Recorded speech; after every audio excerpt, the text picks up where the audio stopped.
the world, deserts are spreading faster than nations can respond, and China stood at the edge of that collapse as dunes crept toward entire communities. Then, without warning, a schoolteacher launched a plan so strange it defied logic, blanketing the wasteland with hundreds of millions of willow trees, unleashing millions of rabbits, and shaping solar panels into a colossal horse. The transformation stunned global experts. But the truth behind how it happened is far more unsettling than anyone expected. Let's begin with the moment everything started going wrong. The desert that started acting alive. Farmers in northern China woke up to find their homes buried under sand dunes that hadn't existed in the days before. By the time officials realized what was happening, entire villages were already disappearing beneath waves of desert that advanced like a living predator, consuming fields, roads, and farmland with terrifying speed. The Kabuki Desert was at the heart of the crisis. Over 7,200 square miles of barren sand where temperatures plunged to -20 degrees Celsius in winter and cracked the ground in summer heat. Yet it wasn't the climate that terrified locals. It was the relentless march of the sand. People would wake to find dunes taller than their houses replacing the fields they had planted just days earlier. By the early 2000s, the Kabuki had advanced more than 25 miles east, swallowing thousands of acres each year. Desertification was no longer a local problem. Nearly 27.4% of China's land, an area 4 times the size of Texas, had already been overtaken. But there's more. 20 million tons of crops are lost annually. Sandstorms rolled into cities like Beijing, turning day into night hundreds of miles away. The government tried everything. In the 1950s and 60s, officials planted windbreak forests, restricted grazing, and drilled deep wells to anchor the soil. Billions were spent. Tens of thousands of workers labored through extreme heat and bone-chilling cold. Still, the sand did not stop. It simply shifted course and kept advancing. Over 400 million people lived along its edges, never knowing if their homes would survive the next season. Most experts believed the desert was unstoppable. Between 1950 and 2000, China spent over $30 billion planting windbreak forests. Yet satellite data showed the Kabuki Desert expanded by 1,560 square miles during that same period. The trees died because the soil itself was dead. Entire communities were prepared to abandon their land. But while the country watched the land disappear inch by inch, one man refused to accept that nothing could be done.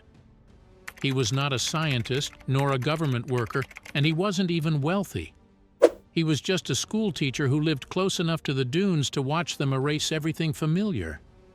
And instead of surrendering, he chose to confront the desert head-on, setting in motion an outcome no one expected. And when he finally revealed his solution, it was so absurd that even his closest supporters assumed he'd lost his mind, because nothing about releasing 1 million rabbits into the world's harshest desert made any logical sense. The man who tried to stop the desert. Wang Wenbiao, a school teacher, emptied his entire life savings, borrowed millions of yuan using his salt factory as collateral, accumulating debts that would take his family 15 years to repay, and moved his family into a shack surrounded by sand dunes that threatened to bury them alive, all to chase an idea so reckless that everyone assumed he'd lost his mind. While the desert kept swallowing land like an unstoppable machine, he believed he had found a way to force it to stop, and the risk he took would become the turning point no one saw coming. To him, this was not weather. It was a warning of how quickly the desert was closing in. One morning, after another struggle just to reach his classroom, he realized he could not outrun the shifting dunes any longer. If the desert would not stop advancing, then he would confront it himself. It sounded impossible. His friends laughed. Officials dismissed his idea entirely, but he refused to back down. Wang had watched the desert consume 3 neighboring villages in just 5 years. In 1988, a severe sandstorm buried the main road for 8 days, cutting off food and medical supplies. That's when he decided waiting for government solutions was no longer an option. He owned a small salt factory that barely supported his family, yet he emptied every cent he had, borrowed beyond his means, and bought large stretches of land that nobody wanted because they were nothing but sand. Then he moved his family directly into the Kubuki Desert, living in a small shack surrounded by dunes that threatened to bury the walls on stormy nights. People assumed it was only a matter of time before his debts crushed him. But instead of slowing down, he escalated. He began investing in equipment and supplies far beyond the scale of anything a small factory owner should have been able to afford. Bulldozers, millions of willow saplings, straw for barriers, kilometers of drip irrigation lines, and enough fencing to outline entire sections of empty land. He was preparing for a fight that looked unwinnable from the outside. While everyone waited for his failure, Wang worked as if he knew something no one else did. And when the first phase of his plan finally took shape, it stunned even the people who doubted him most, because his next move was so bold that it would shift the entire course of the Desert War. The creatures no one expected.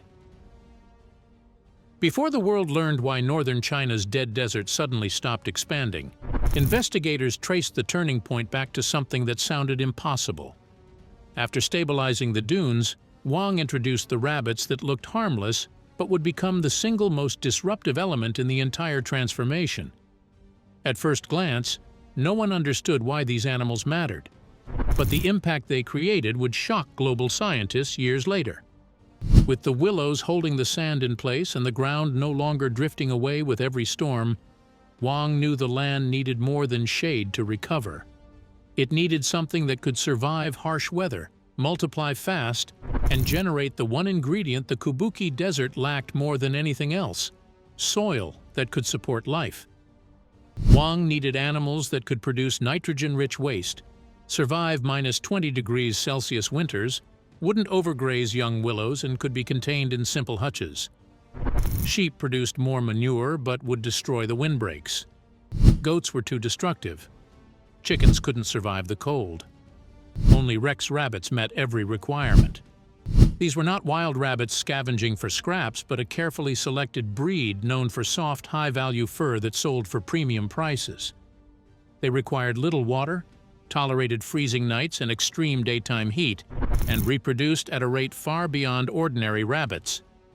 Each female produces 8 litters annually with 12 kits per litter, generating 70 offspring per doe under optimal conditions. With proper breeding management, populations could double every 6 months. Every rabbit stayed in clean, enclosed farms. None were released into the wild. Every part generated income, making the system financially self-sustaining.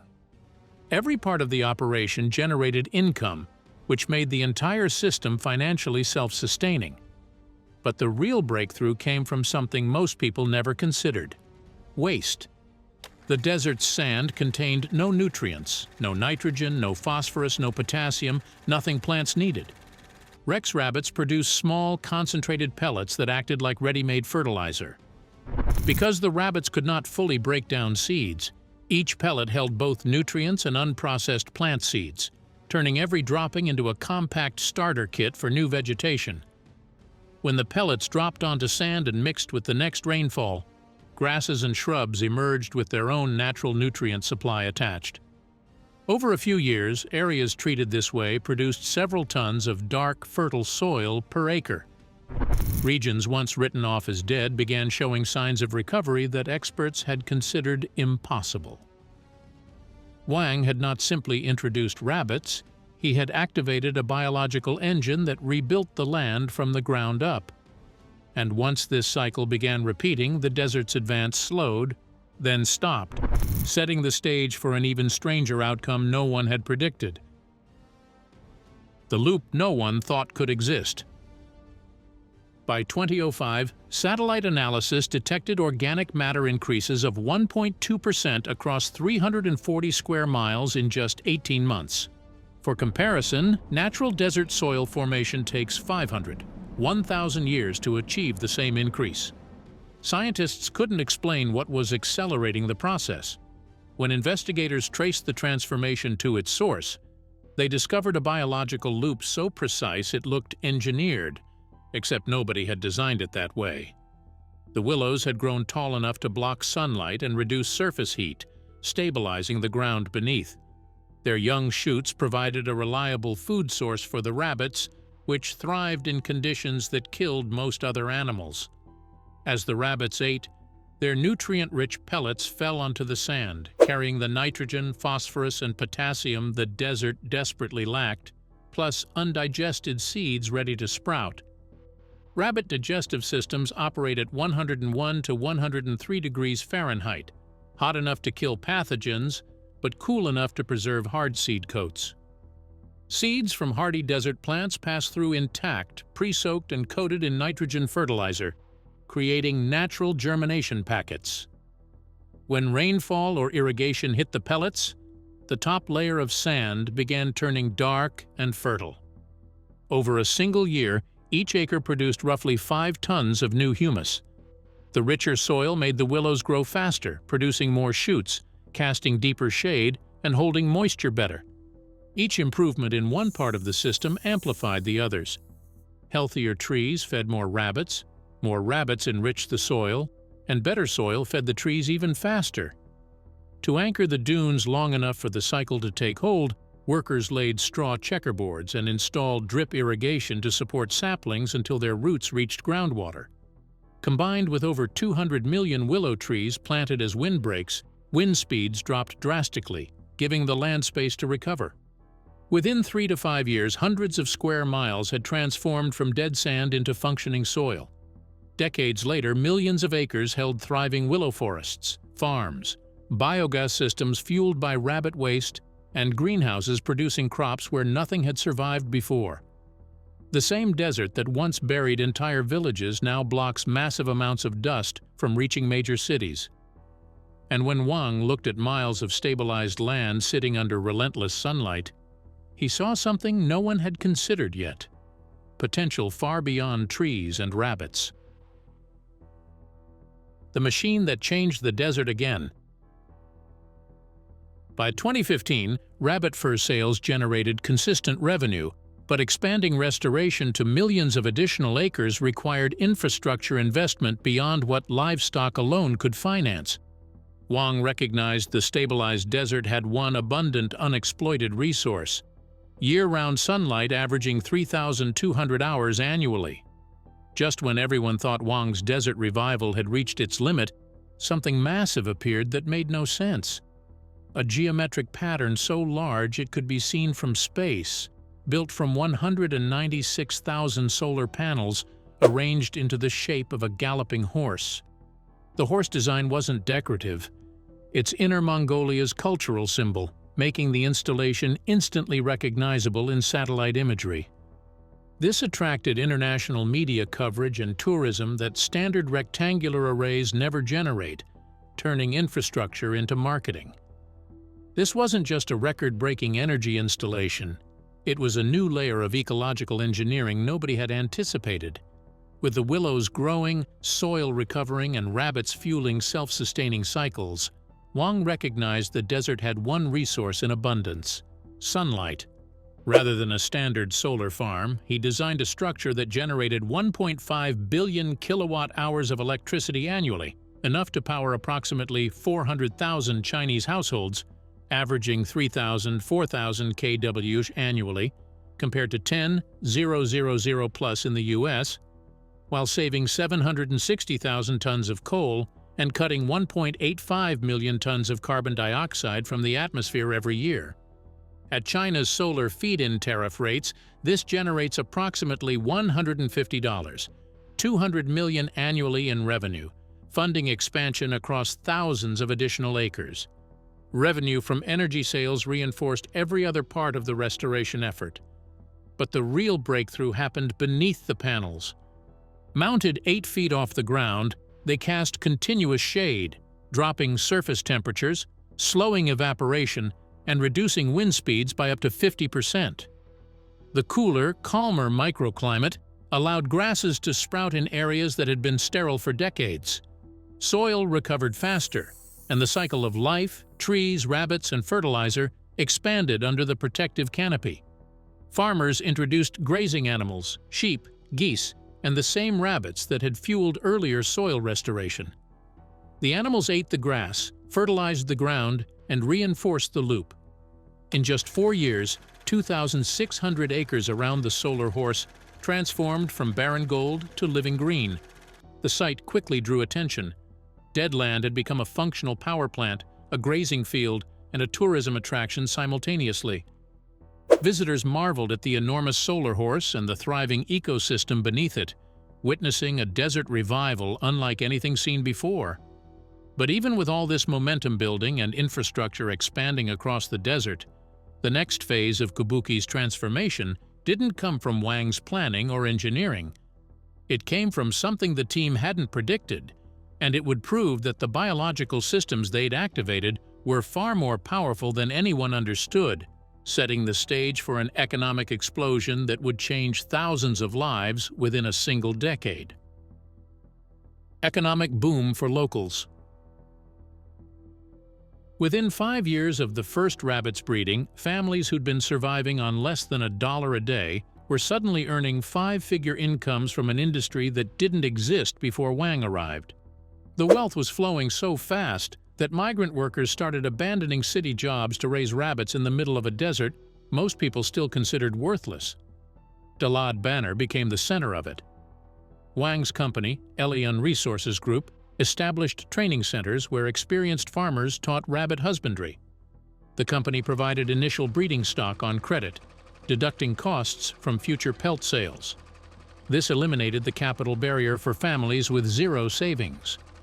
By 2017, the region held 4.5 million Rex rabbits in modern sheds, producing over 3 million pelts and carcasses every year.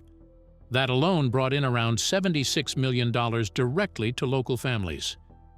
These were the same people who once struggled to keep thin goats alive in the sand, and suddenly they were running profitable livestock businesses. The system was simple. A family invested about $2,700 to $4,100 for cages and a few hundred breeding rabbits. In their first year, they were already making between $6,800 and $13,600. Larger setups were earning 6-figure incomes.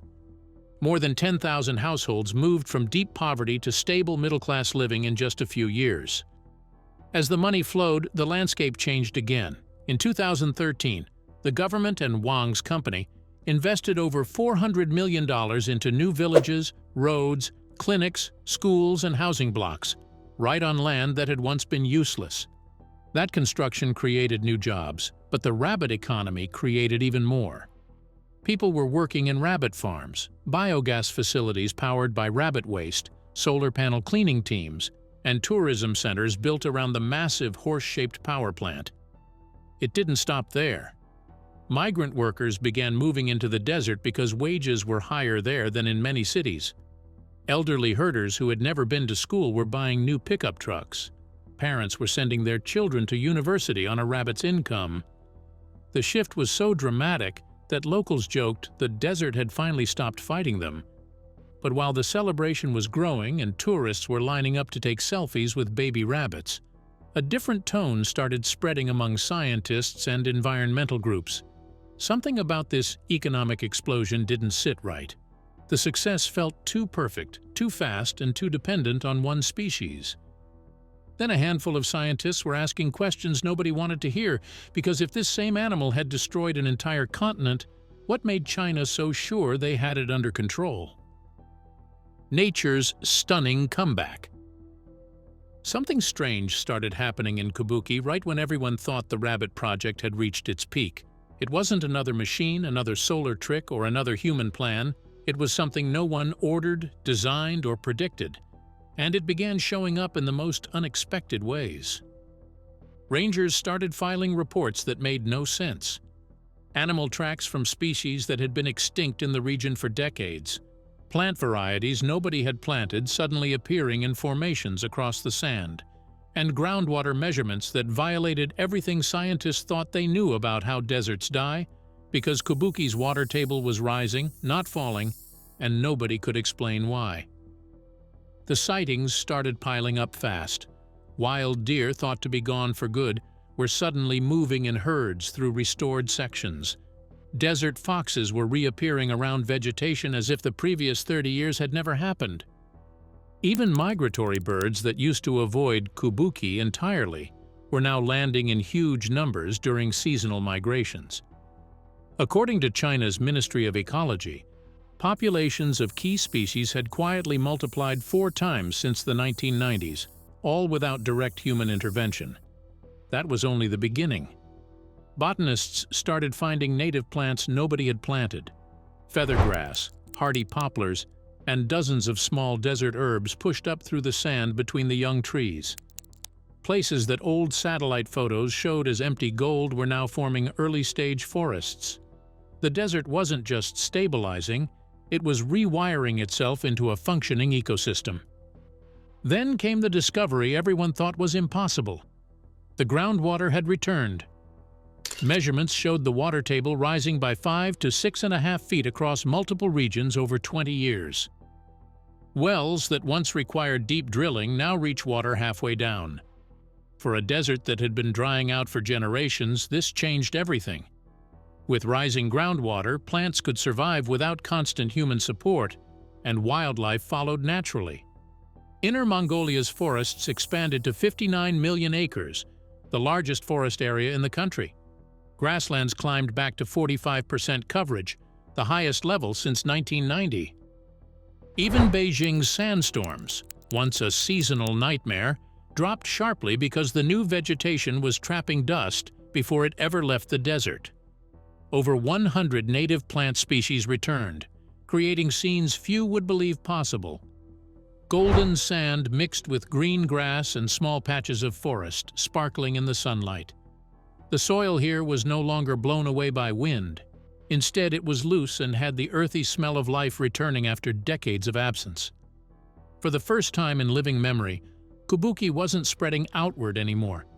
It was shrinking. Nature had taken the foundation humans built and accelerated it far beyond what anyone expected. The biological systems Wang activated had become self-sustaining, improving faster than scientists could track. The United Nations took notice quickly. In 2011, kabuki was recognized as a global model for land restoration. By 2019, it officially became an international demonstration center, an honor few places worldwide receive, validating this as proven science rather than an isolated experiment.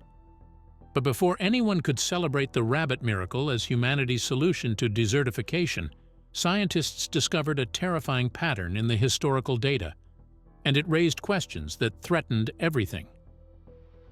Controversies and the rabbit paradox.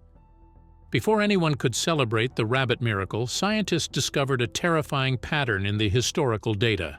The same animal that was saving China's desert had already destroyed 2/3 of Australia's grasslands, turning them into dust bowls that still haven't recovered. And that's when the uncomfortable questions started. Australia's experience is the nightmare version. In 1859, just 24 rabbits were released for sport. 50 years later, the population had exploded to more than 1 billion. They stripped vegetation down to bare soil, tore out roots, and turned massive regions into dust bowls. Fences, poison, viruses, dynamite, even helicopter hunts, nothing slowed them down. Australia lost control almost immediately. So if rabbits can destroy an entire continent, why didn't they destroy kabuki? The answer is surprisingly simple. China never gave them the chance. Every Rex rabbit is kept in controlled cages, fed measured amounts of willow shoots, and harvested on a schedule. No wandering, no overgrazing, no surprise breeding explosions. In kabuki, rabbits act more like biological machines than wild animals. That's where the controversy begins. Critics argue that the rabbits aren't the miracle, they're just the mascot. Behind the scenes, billions of yuan went into irrigation systems, straw grids, new roads, and high-tech farms. Some environmental economists estimate infrastructure accounts for 85 to 90% of the investment. Irrigation systems, straw grid installation, road construction, and initial tree planting, with rabbit operations representing only 10 to 15% of total costs.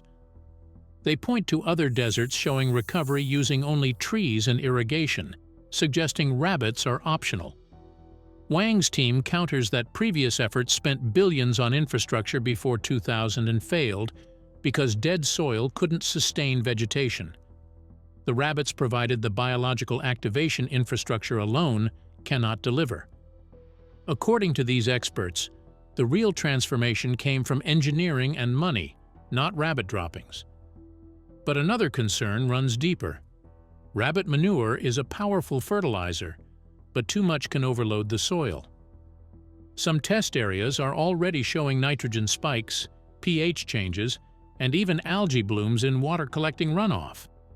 The system works, but only if the population stays controlled. If expansion outpaces monitoring, the rabbits could end up damaging the land they helped revive. The model also faces sustainability questions. What happens if fur prices crash and the economic incentive disappears? What happens if disease forces mass culling? What happens if political priorities shift and funding gets cut? The entire ecosystem now depends on continuous human management, industrial-scale harvesting, and economic structures that keep rabbit populations stable. Remove any of those supports, and the biological balance could collapse faster than it was built. Despite these concerns, global recognition kept flowing. Spain, Europe's driest country, started copying the strategy almost step by step. And that's when everyone realized this wasn't just about China anymore. The question wasn't whether the method worked. It was whether it could work everywhere and what would happen if it didn't. So here's the question that keeps ecologists awake. Did Wang Wenbiao discover a revolutionary way to reverse desertification that will save dying landscapes worldwide? Or did he just find a profitable method for delaying a disaster that future generations will have to clean up after the systems being built today inevitably fail? One school teacher, over 1 million rabbits, and a gamble that paid off beyond anyone's wildest predictions, or at least it has so far. But whether this is the solution that saves the world's dying deserts or the beginning of a problem we won't fully understand until it's too late might depend on a question nobody can answer yet. What happens the day we lose control? What do you think? Is kabuki the blueprint for saving Earth's deserts, or are we creating millions of tiny Australias that just haven't exploded yet? Drop your answer in the comments section below, and don't forget to like and subscribe for more stories that seem impossible until you see the evidence. Thanks for watching. See you in the next one.